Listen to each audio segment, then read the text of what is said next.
Yeah. Hi everyone. Welcome to this week's Bitcoin Kernel Club. So this is the fourth session of the Bitcoin Kernel Club, and today we'll be looking at Rust Bitcoin Kernel. In the previous session, we've already discussed about Rust Bitcoin Kernel and why it's better to use Rust bindings instead of using the C API directly. So yeah, so today we'll be seeing, or basically this will be, a like this will be all coding session.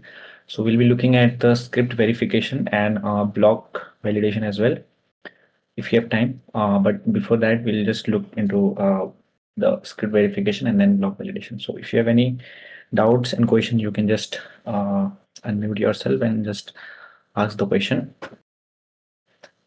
So yeah, uh, let us see. This is actually the uh, Rust repository, or basically Rust Bitcoin kernel repository. And the current version is version 0.2.0. So we'll be using this version, and we'll be creating a program, and we have a bunch of scripts and also transaction data, and we'll try to verify, or basically we'll see how the verification works in Rust Bitcoin kernel. So let us head over to the docs of the Bitcoin kernel crate. This is the Rust Bitcoin kernel crate, and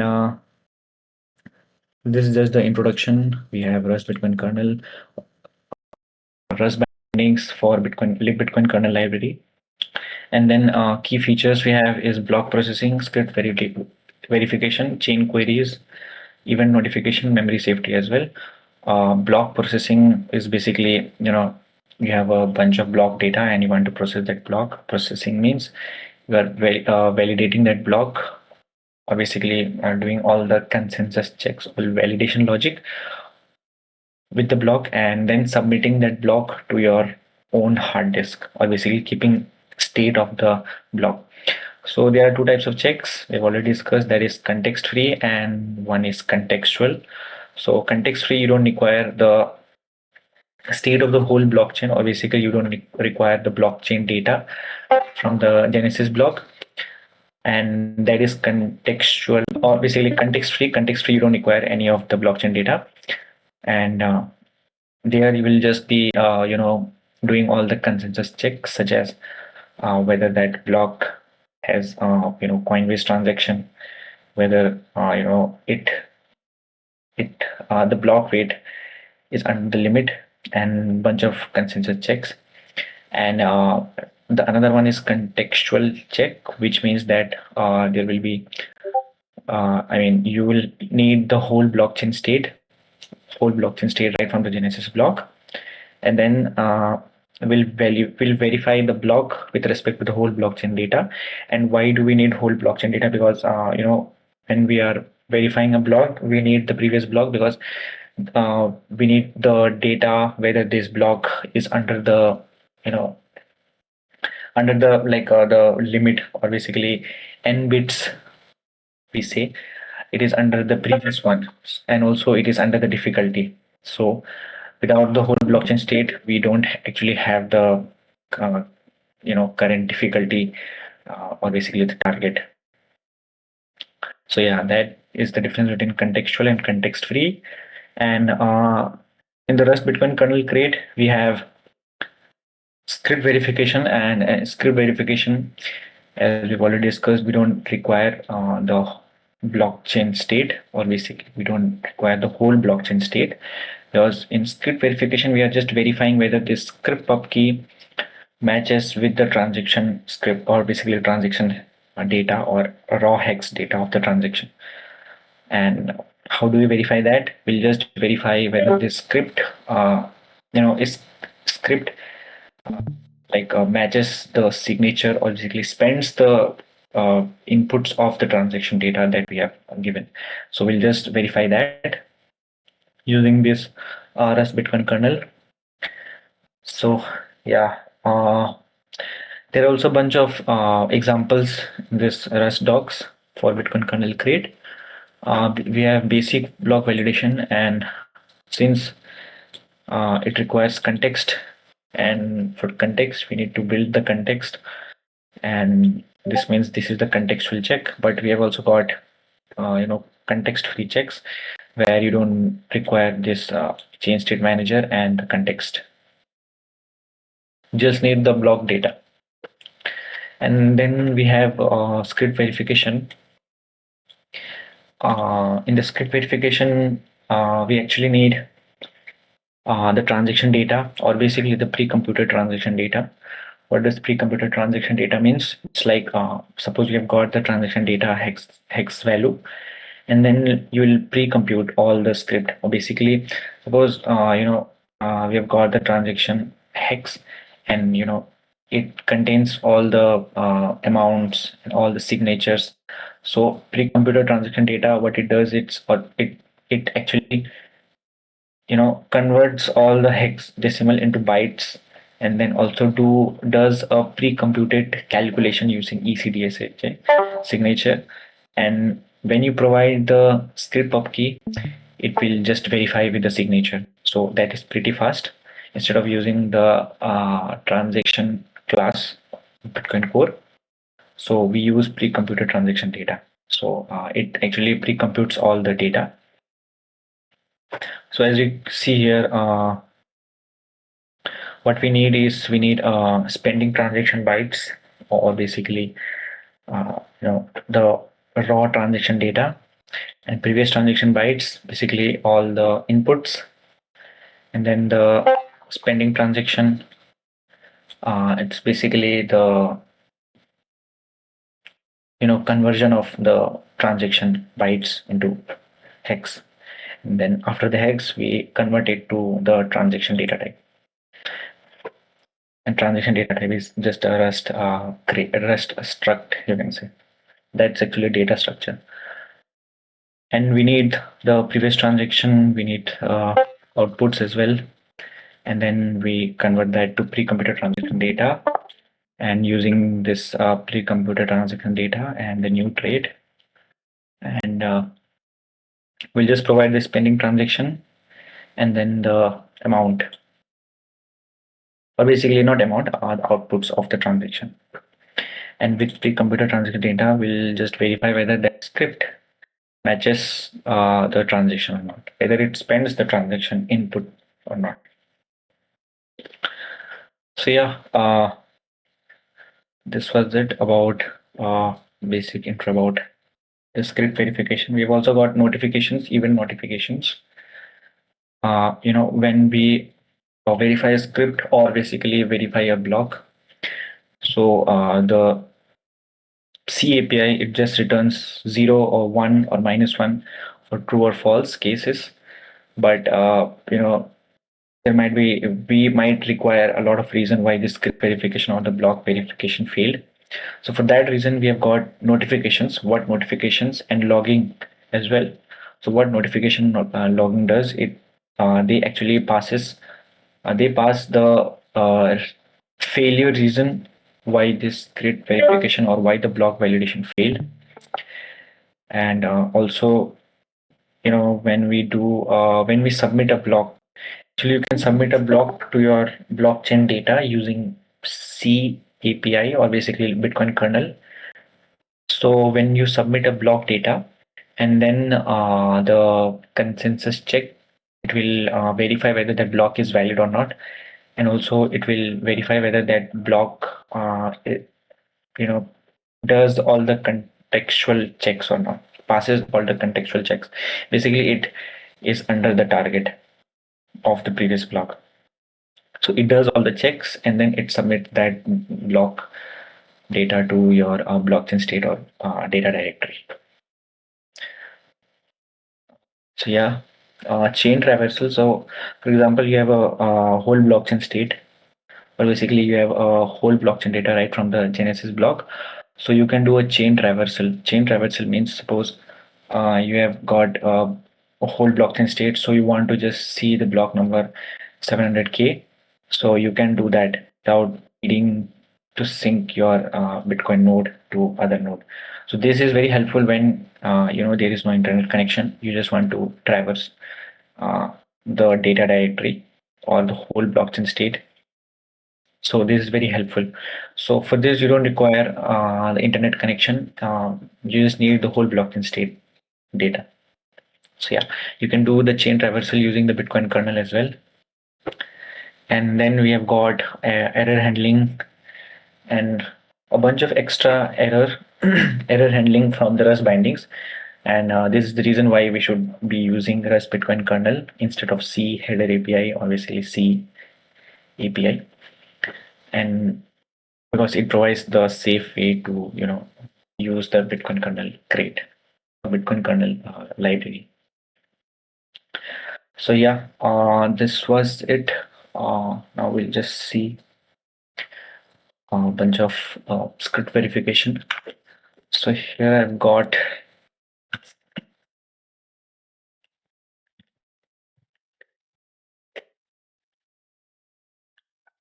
a bunch of boilerplate for script verification, and the first one is actually the legacy transaction. This one is the script pub key, script hex.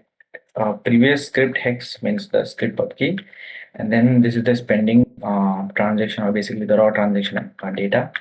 And then we have got the previous amount, or basically the amount that this output is actually spending. And the next is uh, different type of transaction, that is SegWit, or basically P2SH transaction.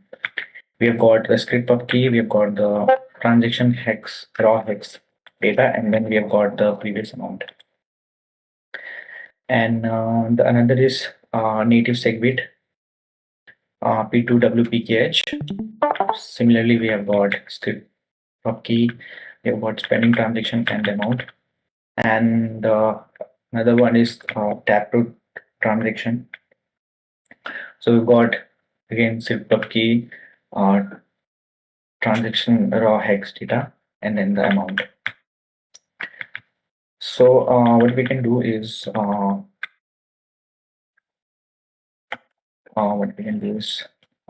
we can just call the verify function, but before that we need to do a mm, bunch of calculation, or basically conversion, because we have got the previous hex data in string format, spending transaction also in string format, and this previous amount in I32 value.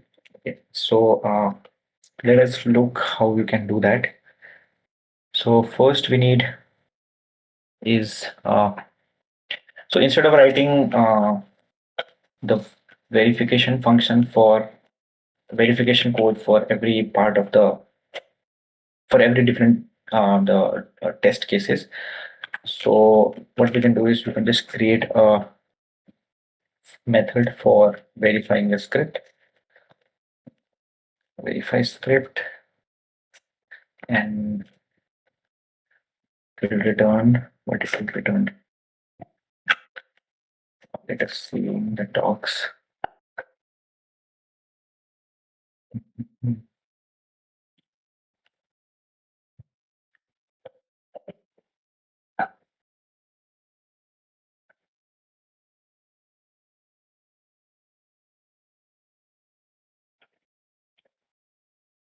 Yeah.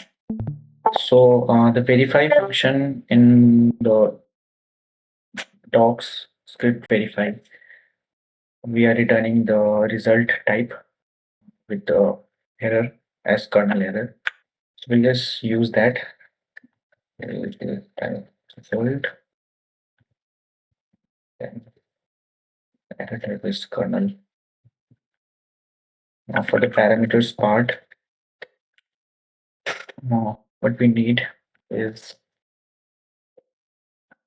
we need the script pub key, and the script pub key has type script pub key extended. This is actually a different type than the normal script pub key. We also have got script pub key. Yeah. So we can just create this type, script pub key type. So what we need is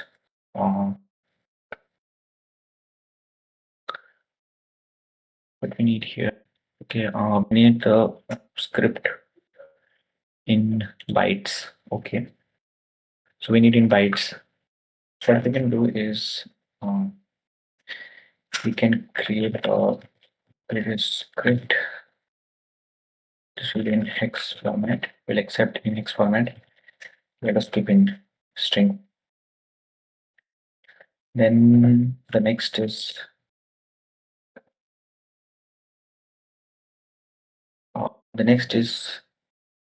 amount.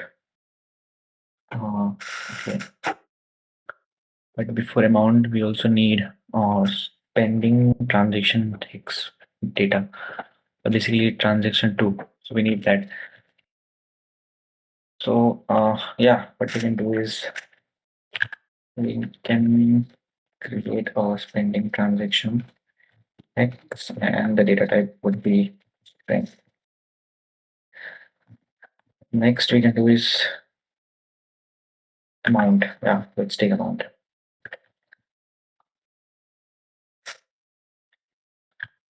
Let us keep it as this amount and it should be 564.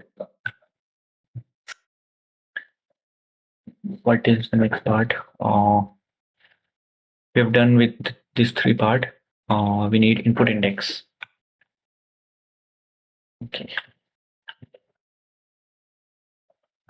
And the type should be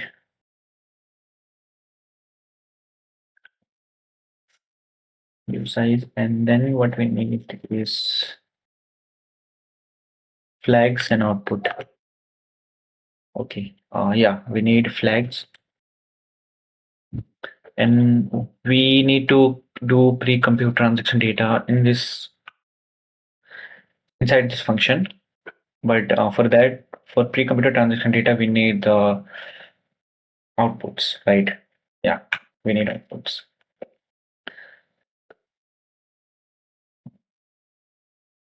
Let me verify that.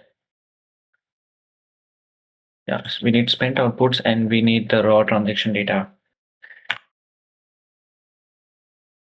Okay, let us outputs and outputs should be of vector px out. And then we need flags, right? Yes. Flags will be of type 32.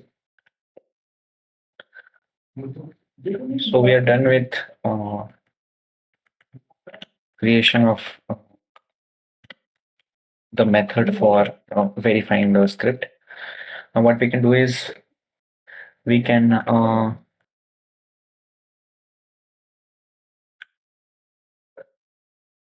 we need to first since all these are in hexadecimal format, so we need in bytes, right? Just a second.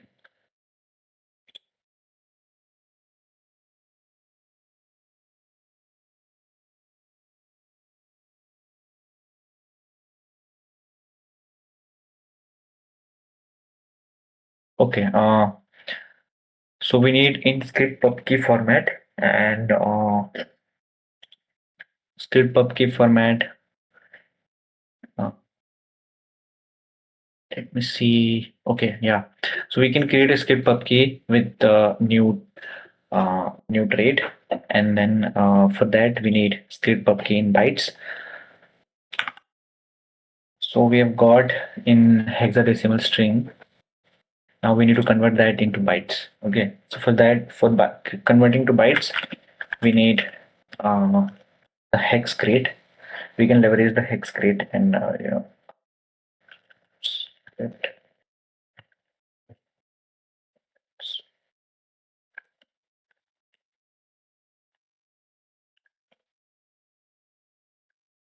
And what we do here, we brief script previous script hex, yes, and then we'll unwrap this.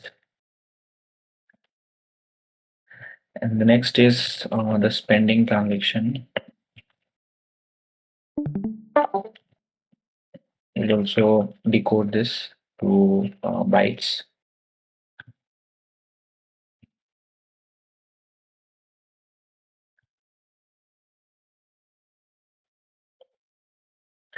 Now we are done with converting the hexadecimal string to bytes. Now what we'll do is we'll convert these bytes to script pub key type so that we can verify whether this script pub key was it's correct or not. Obviously we can pass it to the verification function of the Bitcoin kernel crate. Yeah, so what we can do is priv script equals to script pub key.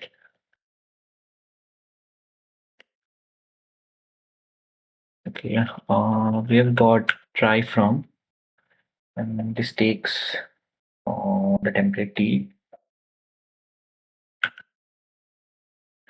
Okay, let us use try from. This one is actually safe. We'll supply the priv.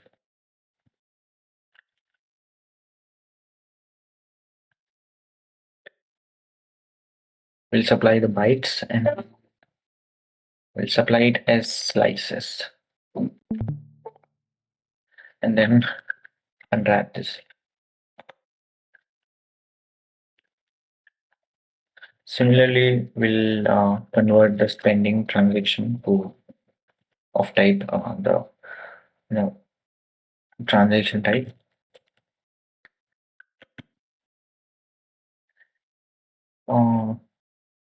Is there try? Let us use the new trade, and we'll supply here as the spending transaction, and then okay. So I need to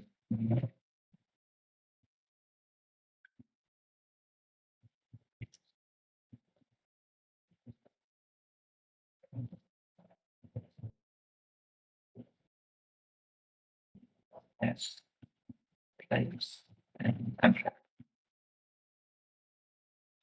So yeah, so we have converted the script pub key and the raw transaction data into two script pub key type, the Rust Bitcoin kernel script pub key type and the transaction Rust Bitcoin kernel type.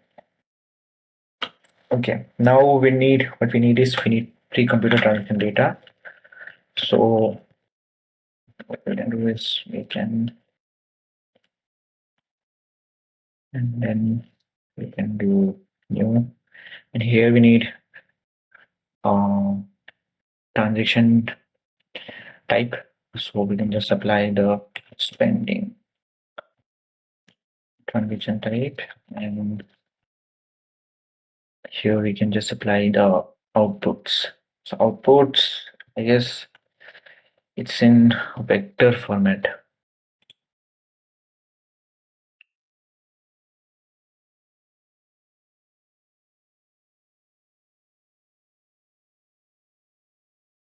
Yeah, it's in vector. We can supply the vector here.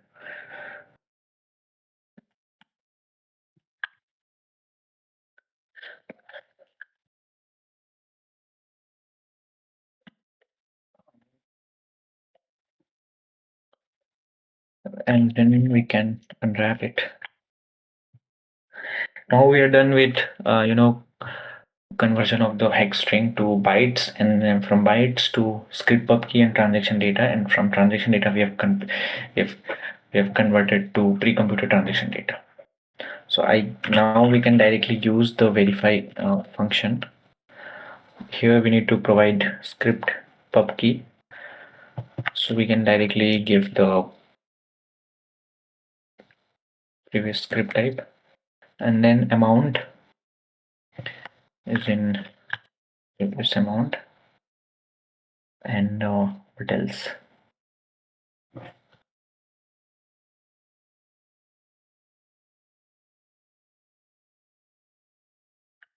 Okay, the amount is of type option. So what we can do is we can just wrap it with some. And the next is the transaction data. So we need to supply here the transaction data, that is pending transaction. Here we need input index. Okay, so input index, and then flags. Input index is of type usize. Okay, we've got in usize. Flags is also is of type option. So we can wrap it with some. Next is pre-computed transaction data. So we can supply here the pre-computed that we have calculated and tx data. Yep.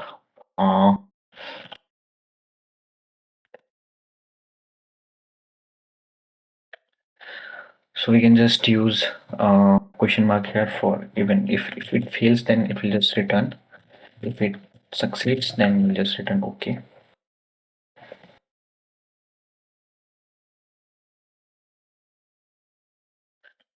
Okay, so now we are done with the verify script function. Now what we can do is we can just use this verify script function here.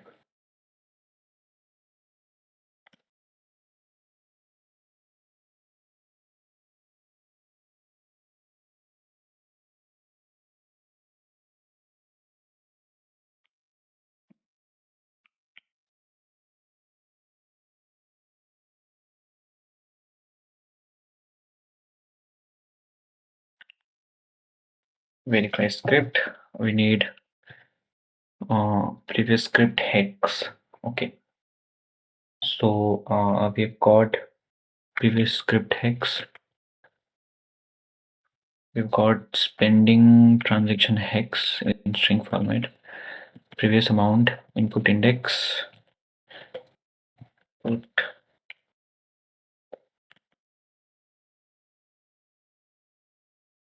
index will be 0, then outputs.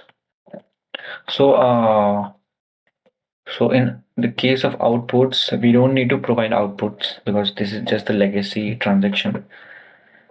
And while doing the script verification for legacy transaction, we don't need the outputs. And also while doing the script verification for SegWit, we don't require the outputs. Yeah, and flags. For flags, we can pass the flags that is available in the Rust Bitcoin kernel crate. We'll use verify all taproot here. So this is not a taproot transaction, so we'll just use verify taproot. And then we'll use question mark. If it fails, then it will just return to the main function. Yeah. So now we are just returning, if it contain error, then we are returning box dine. So instead of that, we return kernel error.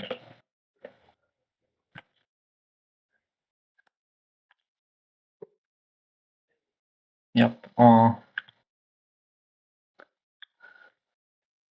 Let's try to implement this as well. If let script pub key, or basically error, if it contain error, then we'll just handle that.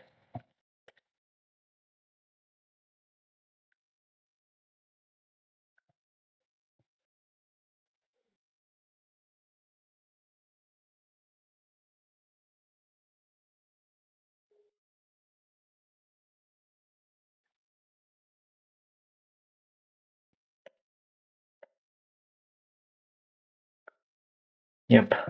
So we'll just use a println. and script verification error. Since we don't know the type, or basically the trade is not implemented here, so we'll just use the default trade.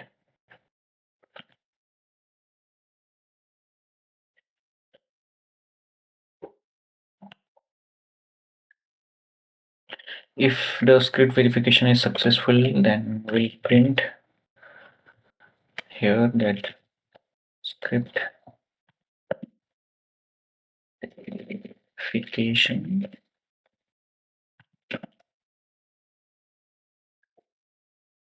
successful. So now let's try to run it.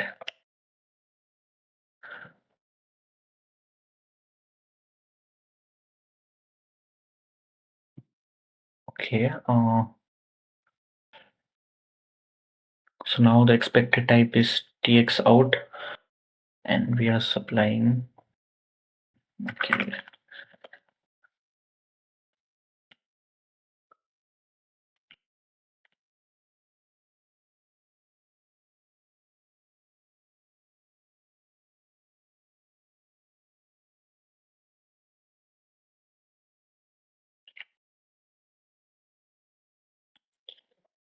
Okay, it should be capital B.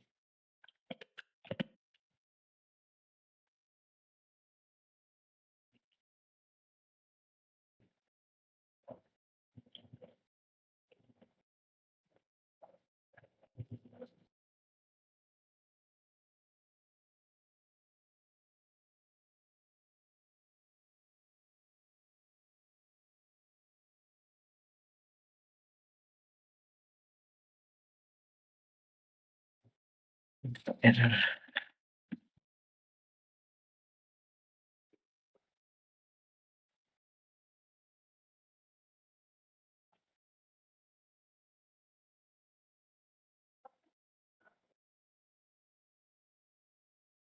Unused variable. Okay.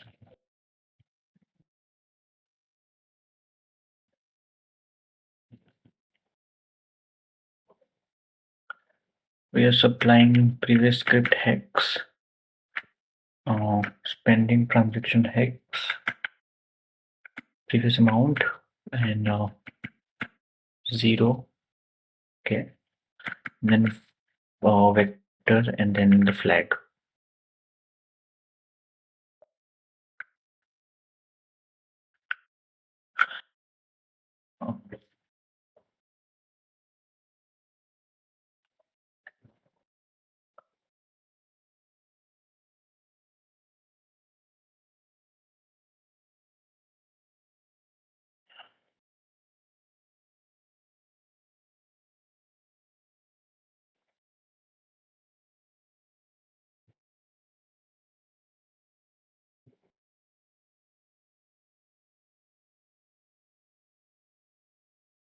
And now it's building.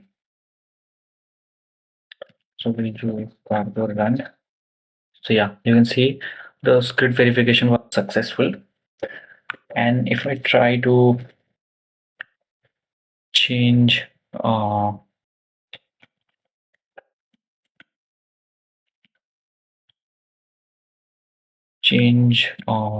data,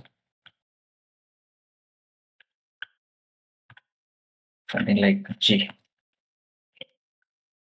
and then try to build it again. So yeah, so you can see here thread panicked, and script verification was failed. Thus, it panicked and it was not able to verify the script. That script is actually incorrect. Okay. Similarly, we can do with SegWit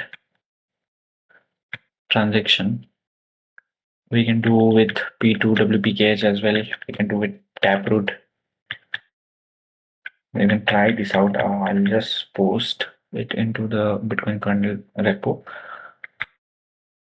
What else? I think we can just take a Good example from mempool space.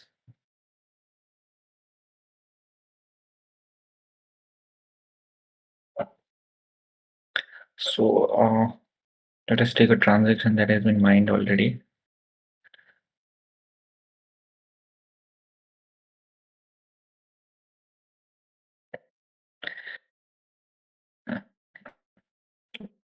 Let's take this one. This one is okay. Let us just take this example. So we are taking this transaction, and it is three confirmations. And what we need is the. I can grab that from here.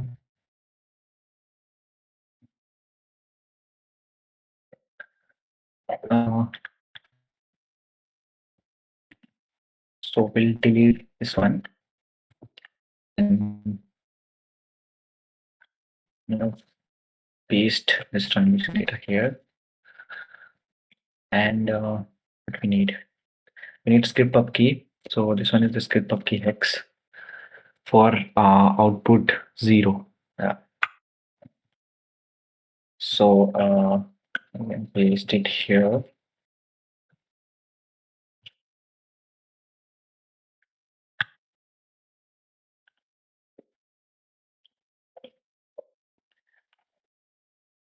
And the amount is this much BTC. So we need the amount in sats.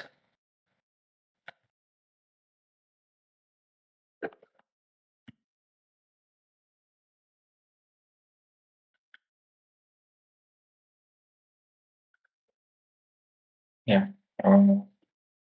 This will be the sats. Yeah.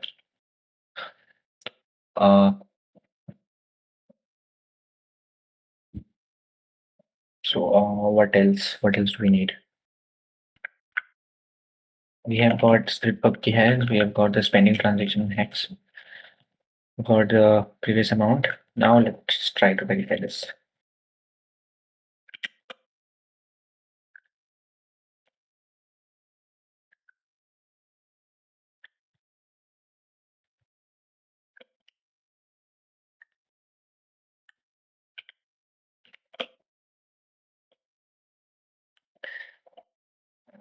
White field. Missing.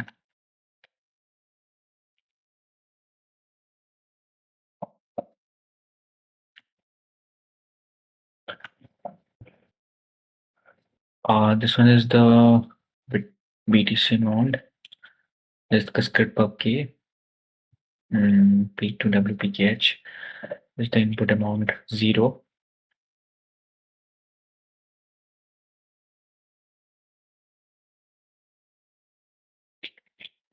Take this transaction fix.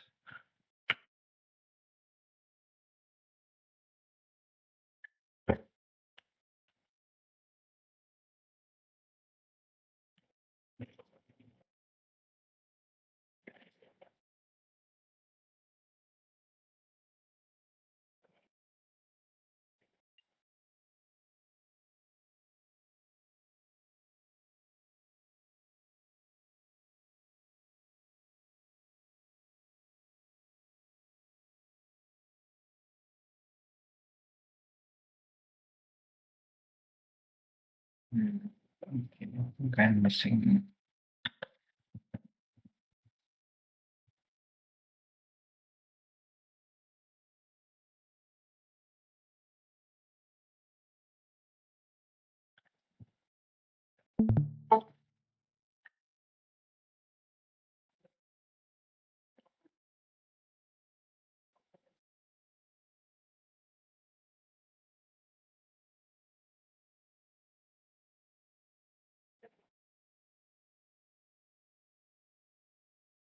Which one is the sats amount?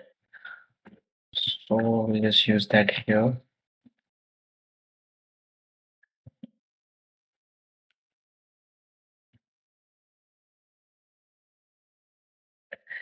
Verify pre-taproot.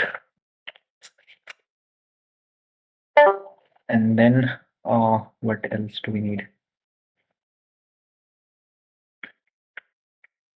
And this is the output amount 0. Spending transaction has previous exit. So jobs.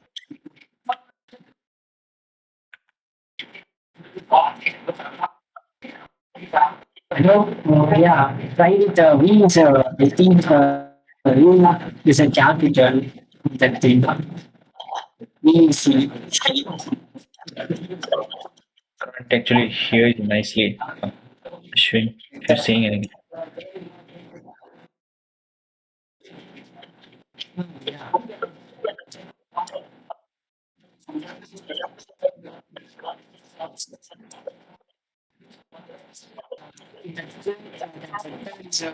still smaller. It's small. And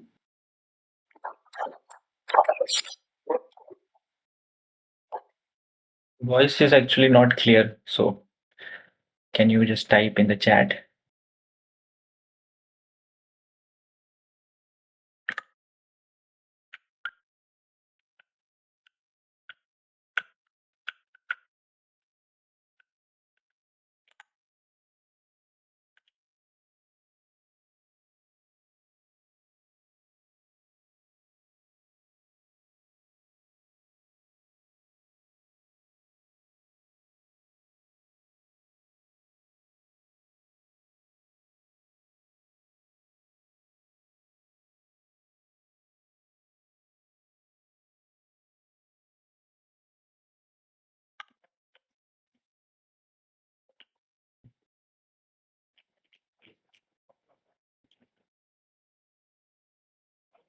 You mean here?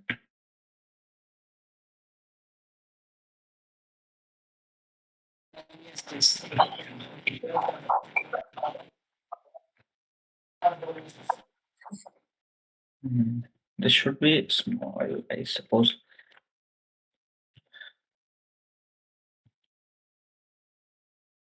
I don't think so. This will be uh this should be small.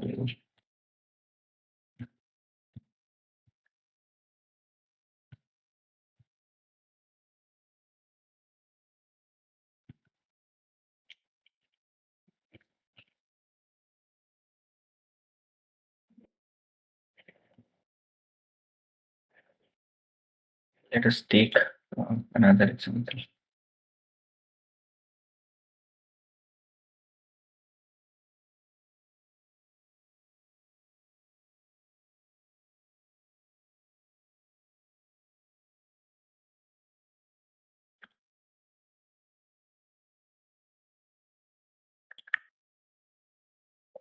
When this one is taproot.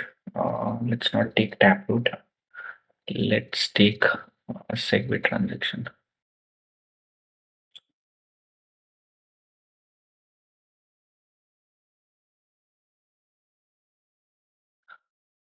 Yeah, let's take this one.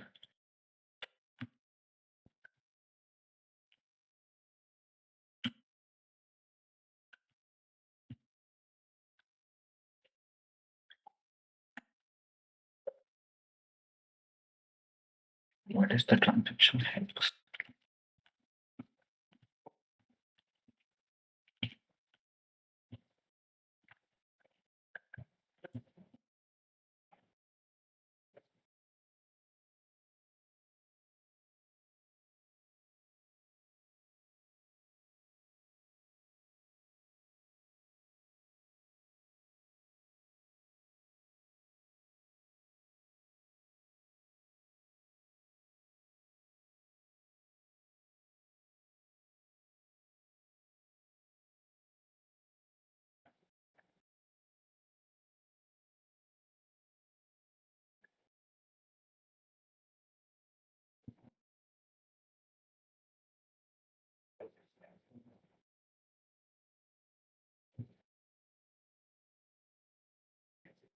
Hmm.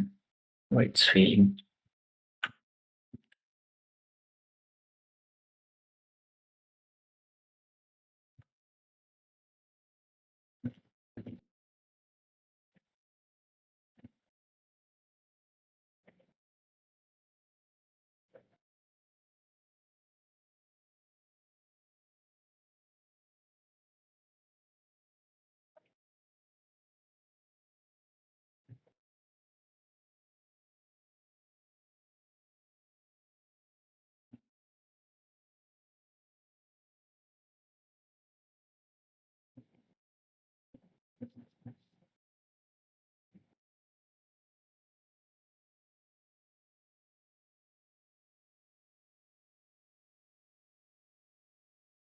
Verify all pre-tap boot.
Next, decode.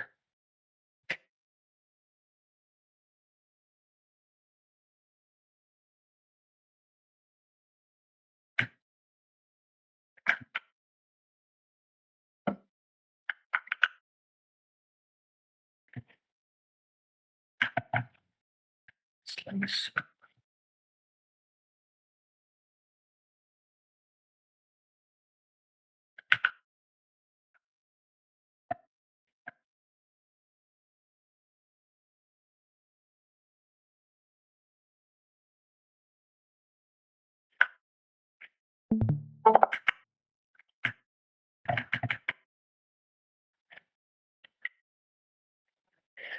Okay, not sure why this is actually failing.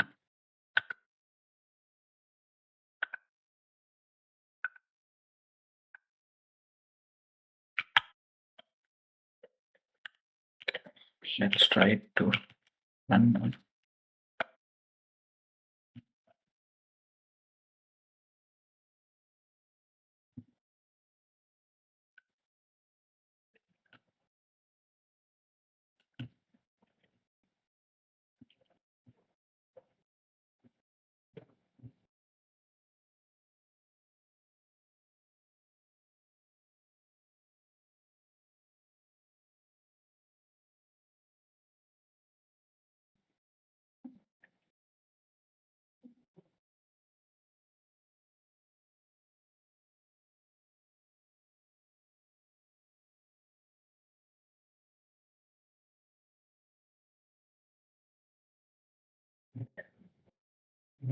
Not sure why this is failing. So yeah, I think we can discuss this in the next session. But for now, this is how you do it. This should have been passed. Not sure if this is the script verification error, or I don't think so that it's script verification error, because here the error it's saying invalid hex character. So probably failing at line number 46.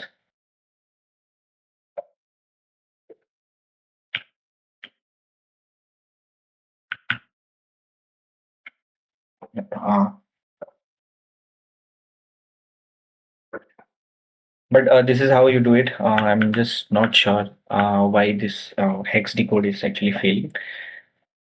Uh, let me use this.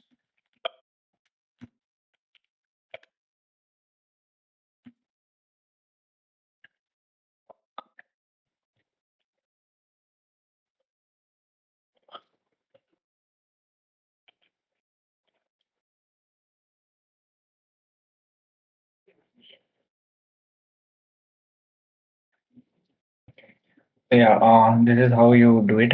So this was it for the session. So if you have any question, you can just ask right now. Probably wait for 10 to 20 seconds. What about it? Actually, your voice is not clear actually.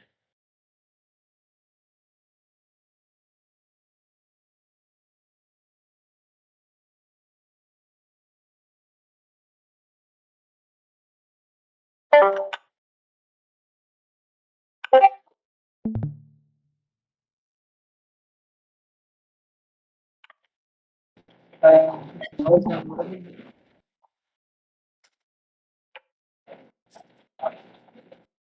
Your voice is cracking.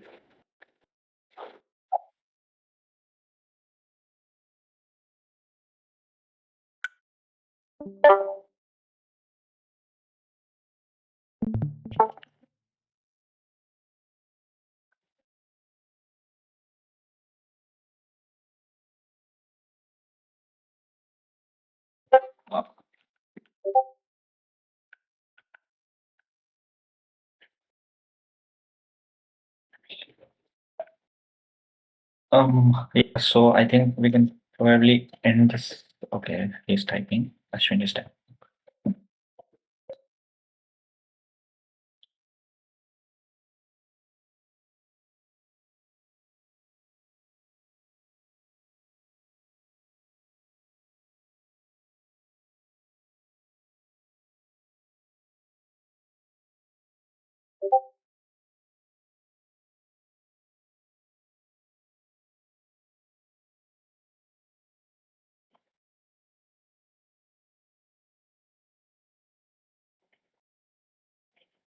Mhm. What is the meaning of the error which shows like index?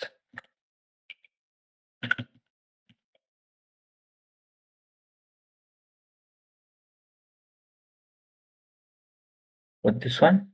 Probably when decoding the hex value, it's throwing some error. Why? I'm not sure.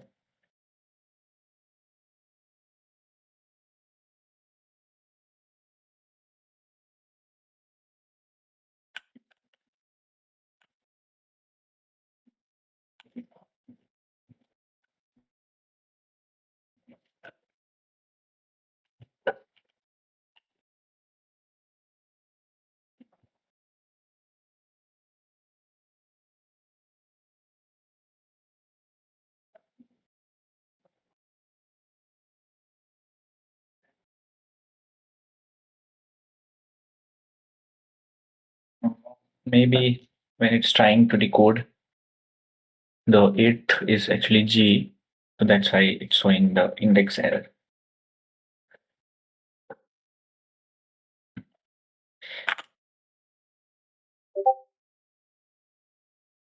Yeah.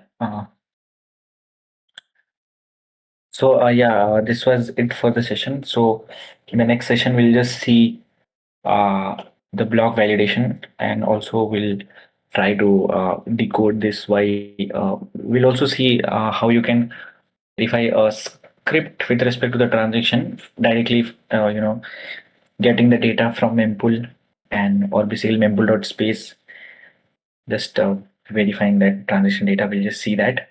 So this should have been work. I am not sure why this is actually failing, why hex decoding is giving such error. But this should have been worked. So this was it for the session. So see you in the next session.